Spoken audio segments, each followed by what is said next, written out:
Olá, pessoal, bem-vindos ao Clube do Imperador. Eu sou o professor Pedro Coelho e hoje nós falaremos sobre o Brasil republicano, a primeira fase da República Brasileira, começando com a República da Espada. O período conhecido como República Velha, ele é subdividido em duas partes: a República da Espada e a chamada República das Oligarquias. A República da Espada, esse primeiro momento, ele traz como representantes máximos aí do poder executivo, como nossos presidentes da República, o primeiro, Marechal Deodoro da Fonseca, e o segundo, Floriano Peixoto. Daí o nome República da Espada, porque esses dois primeiros presidentes da República são militares. Então, vejam só, nossa República ela é inaugurada com os militares no poder. Olha, a palavra república vem do termo latim res publica, todos sabem, coisa pública.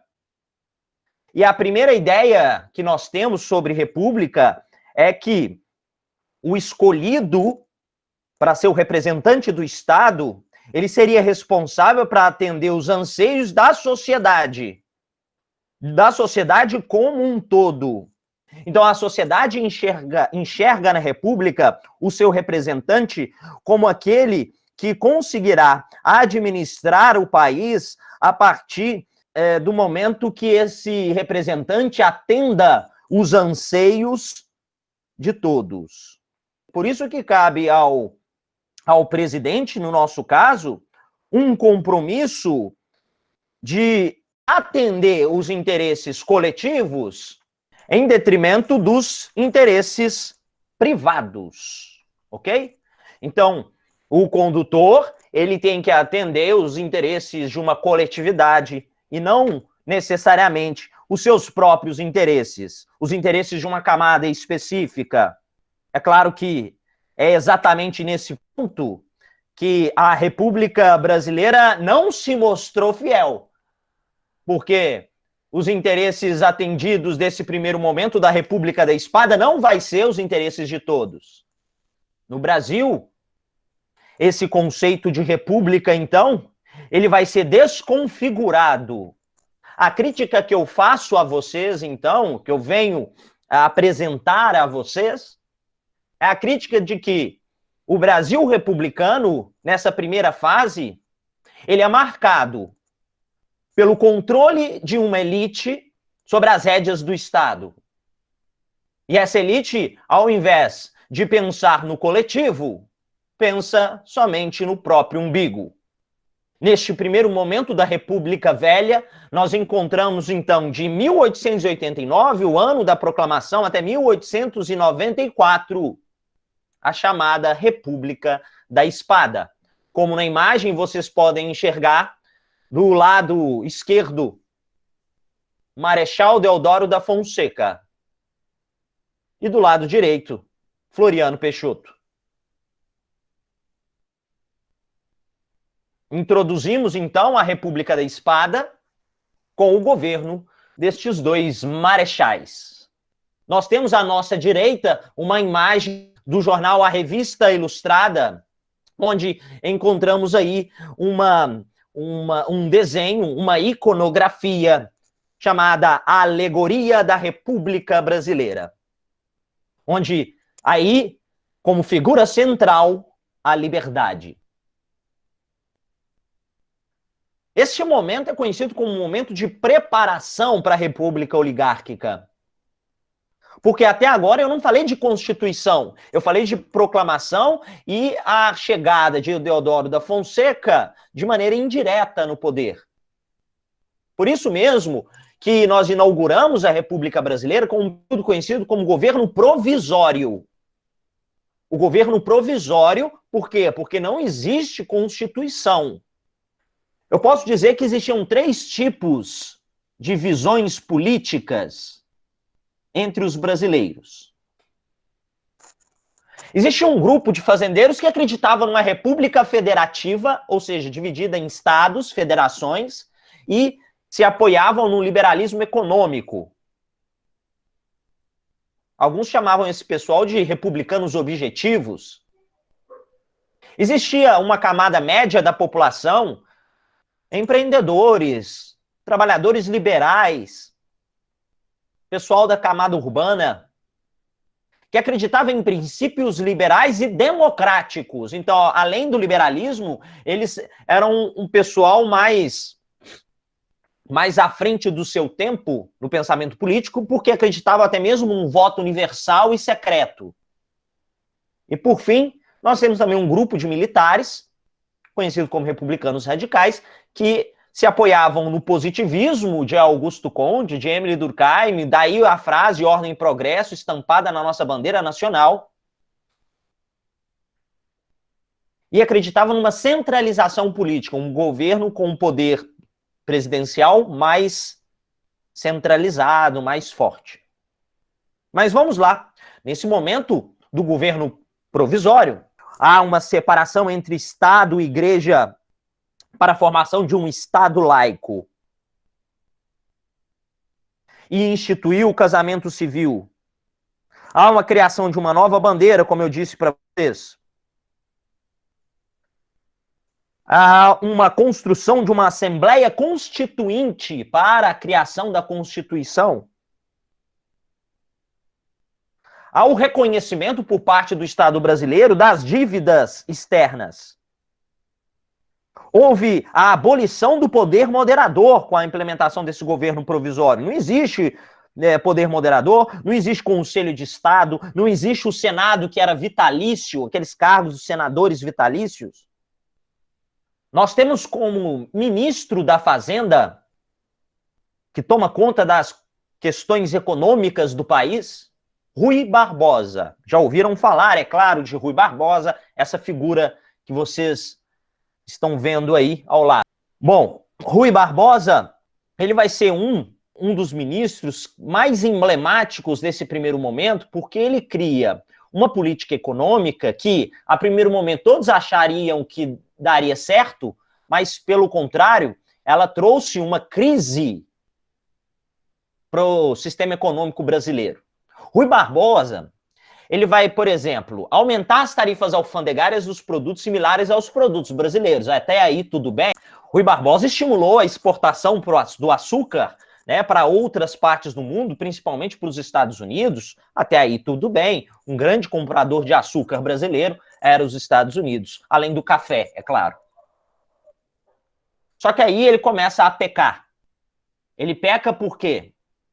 Ele vai criar o chamado emissionismo monetário. Ou seja, o que é isso, pessoal? Ele vai emitir mais moedas, ele vai autorizar a emissão de moedas, e essa quantidade exacerbada de moeda vai gerar uma inflação.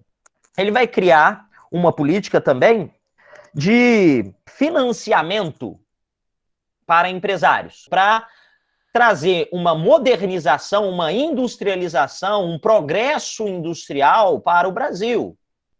Para vocês terem ideia, o Rui Barbosa ele foi responsável por emitir 3 vezes mais a quantidade de moeda que circulou naquele período. Houve um profundo desarranjo estrutural na economia, gerando até mesmo especulação financeira desenfreada. Todas essas ações desastrosas do Rui Barbosa ficarão conhecidas como o encilhamento. O encilhamento é o que, então? É um nome dado a essa política desastrosa do Rui Barbosa, que trouxe especulação financeira e, ao mesmo tempo, a emissão desordenada da moeda no Brasil. Como eu disse, 3 vezes mais. Encilhamento é um nome pejorativo, criado porque o que é o encilhar? Já ouviram falar de encilhar um cavalo, né? O que é encilhar um cavalo é você colocar a sela no cavalo. Então, essa política de encilhamento remete a essa expressão da prática de encilhar o cavalo. Então, tem uma associação aí com o universo econômico brasileiro, como se fosse um universo de corrida de cavalos. Uma corrida hípica, onde há apostas dos empresários em conseguir empréstimos ou não, há uma especulação né, de aposta no mercado brasileiro. Por isso, encilhamento. Bom, a Assembleia Constituinte tinha sido montada, estão construindo a nossa Constituição. E essa Constituição, portanto, pessoal, ela vai ser promulgada em fevereiro de 1891. Essa Constituição, essa primeira Constituição republicana, ela tem uma relação estreita com a Constituição norte-americana, então há uma proximidade com a Constituição norte-americana, que serviu de base para a criação desta.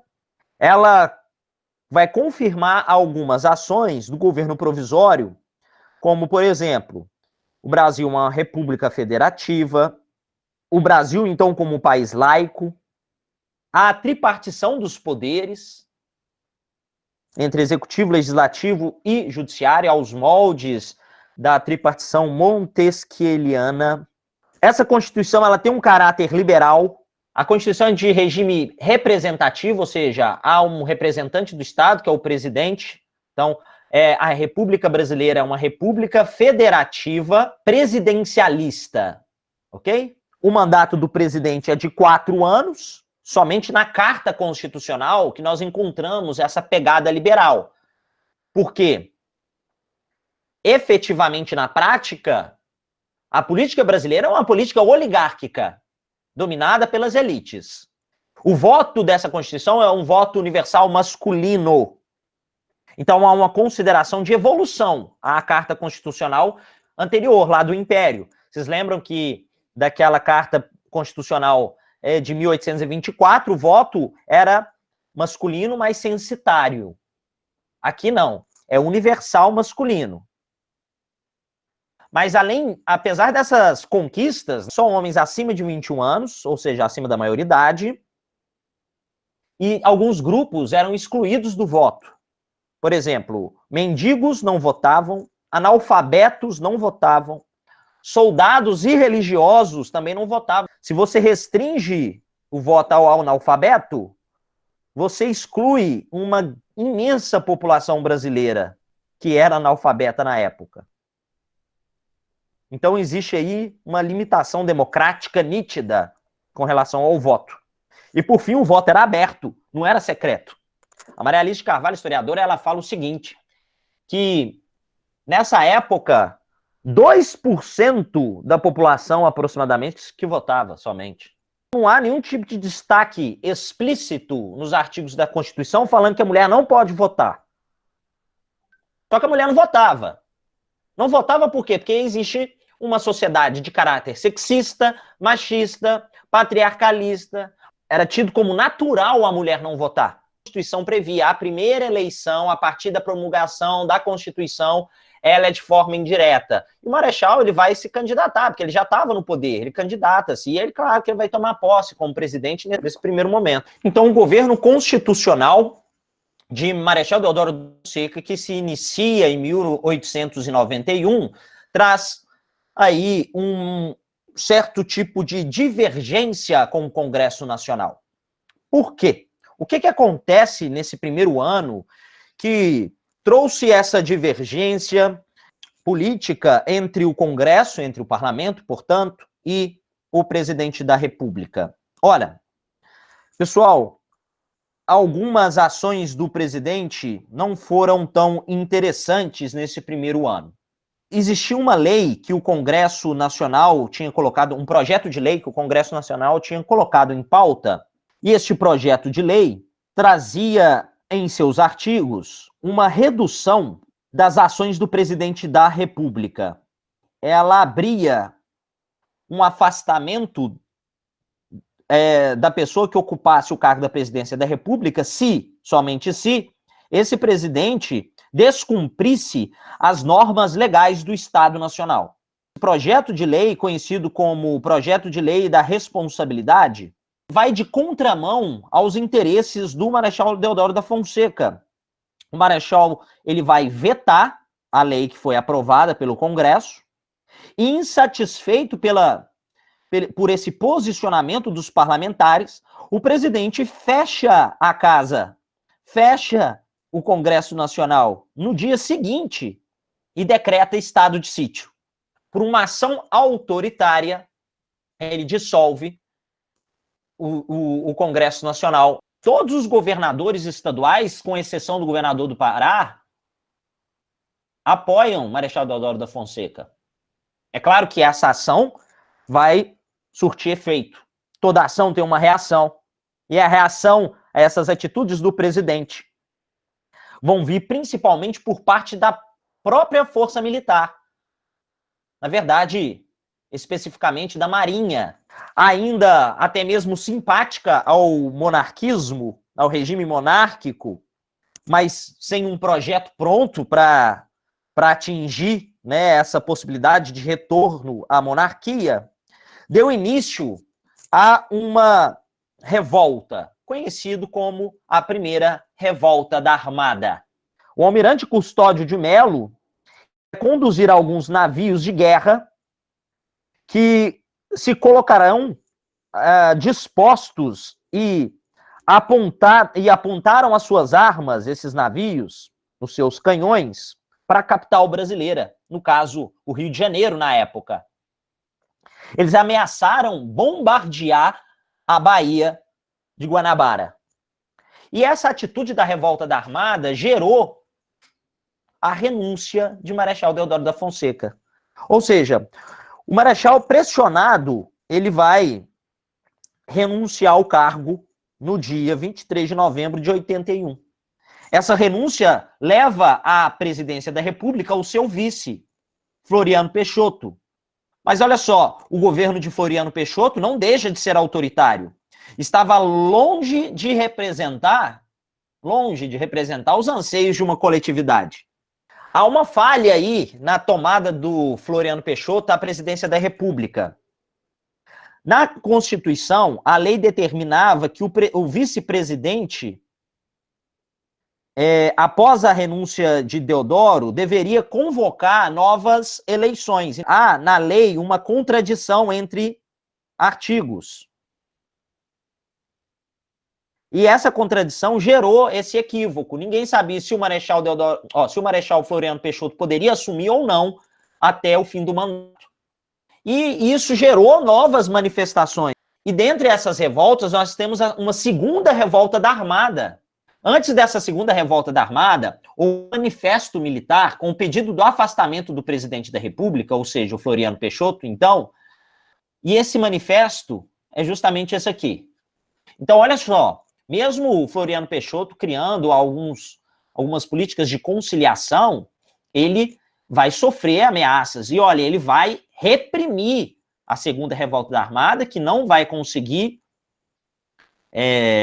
aquilo que gostaria, vai reprimir a revolta federalista, que também não vai conseguir aquilo que queria. E essa repressão do Marechal Floriano Peixoto vai dar o título a ele de Marechal de Ferro. Além disso, até mesmo Santa Catarina, a capital de Santa Catarina, vai ganhar o nome de Florianópolis. O Floriano Peixoto, pessoal, ele vai conseguir se manter no poder até o final. Ele depois vai ser substituído por eleição direta, né? Eleição do voto universal masculino, pelo então novo presidente Prudente de Moraes, como o primeiro presidente civil. Espero que tenha entendido. Muito obrigado. Ficamos por aqui. Até a próxima.